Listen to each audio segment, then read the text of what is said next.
Hi folks, this is All the Fruit, and today I want to talk about a strange phenomenon I encounter pretty much everywhere in the world.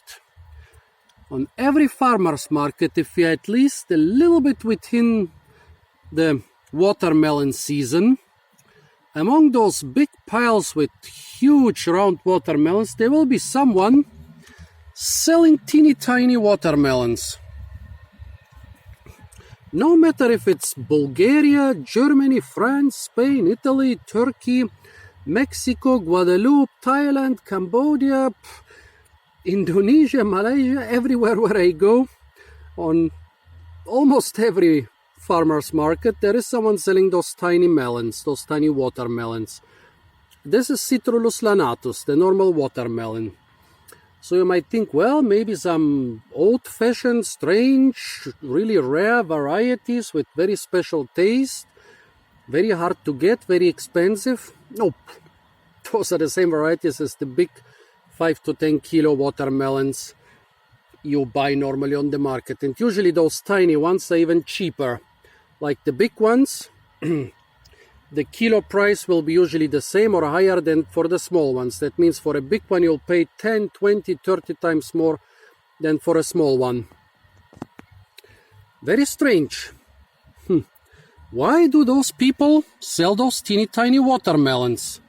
Watermelon is one of the fruit where bigger usually means better, within some sensible limits. You can overwater watermelons. You can easily overwater watermelons. Actually, in Bulgaria, they say you water your watermelon field 3 times in a year, not more.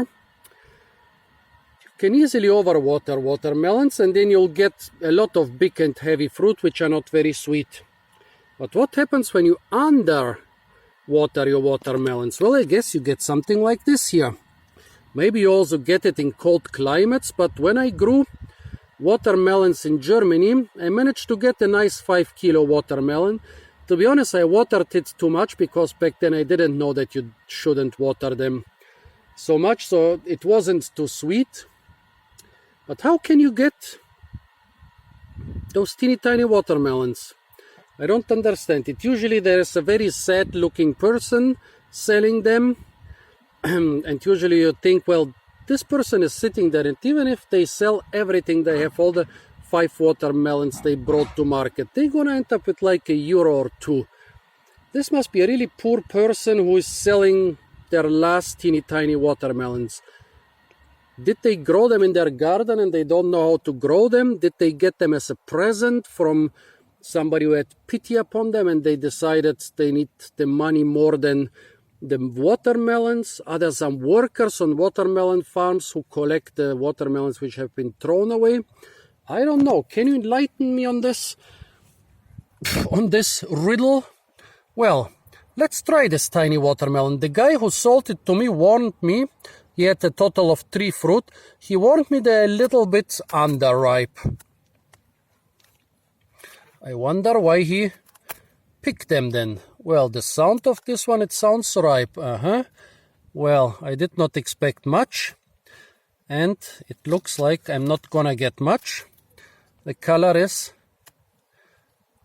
not yet the rich dark pink this variety is supposed to have. I saw a couple of the big ones being cut open on the market. The big ones sold by other vendors.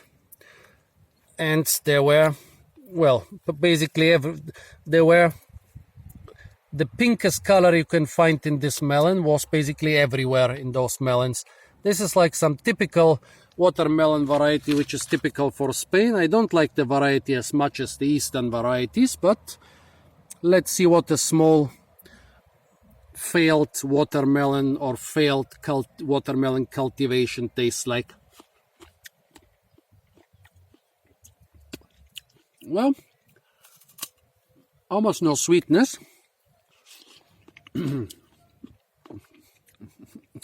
Yeah, tastes like an unripe watermelon. Basically like a soft cucumber. Well, nothing special, but I did not expect anything special. When I was a kid, I forced my parents to buy me those teeny tiny watermelons a couple of times. And always got disappointed by the taste. So folks, please tell me, what are those people doing wrong? It's not so hard to get a nice big watermelon. What are they doing wrong? And why are they so desperate they come to market with just a couple of those fruit which are not gonna get them almost any money? So folks, this was the teeny tiny failed watermelon, a worldwide variety of fruit. Stay tuned for a lot more fruit videos from the shops and supermarkets and farmers markets of Tenerife.